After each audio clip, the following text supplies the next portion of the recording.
m'appelle Liv et je suis en 5e au collège Pablo Picasso de Bron. Aujourd'hui, je vais vous présenter mon expérience qui consiste à faire tourner un seau d'eau à l'aide d'une sangle. On veut voir comment le liquide se comporte.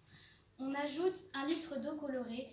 Comme l'eau est transparente, pour un problème de visibilité, on a ajouté quelques grammes de colorant.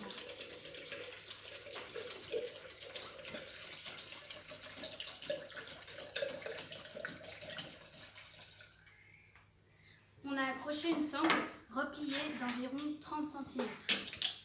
Ensuite, on va vous présenter l'expérience.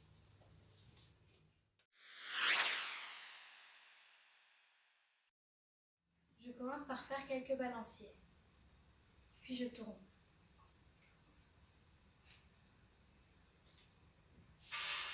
L'eau ne retourne pas. Les tous sans vraiment lui donner de nom. Elle intervient dès qu'il y a un mouvement, donc une vitesse non rectiligne. On ressent ses effets, mais on ne la voit pas. On la ressent dans un virage lorsqu'on se trouve dans une voiture, dans un manège comme la chenille, ou bien c'est la même action dans une essoreuse à salade. C'est un phénomène un peu complexe à expliquer, mais je vais essayer de le faire.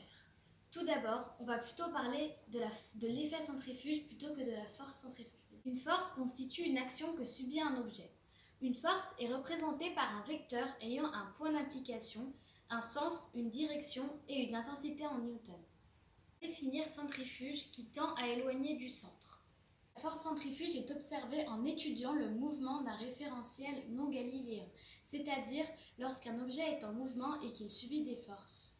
Elle n'existe que par l'exécution de la force centripète, qui tend à rapprocher du centre, qui est une force dite réelle exercée sur un objet pour lui imposer une trajectoire circulaire, donc non linéaire. Si je casse la sangle, le seau prend une trajectoire linéaire.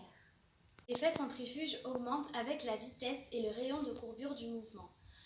Plus le virage est important, plus l'effet centrifuge sera important.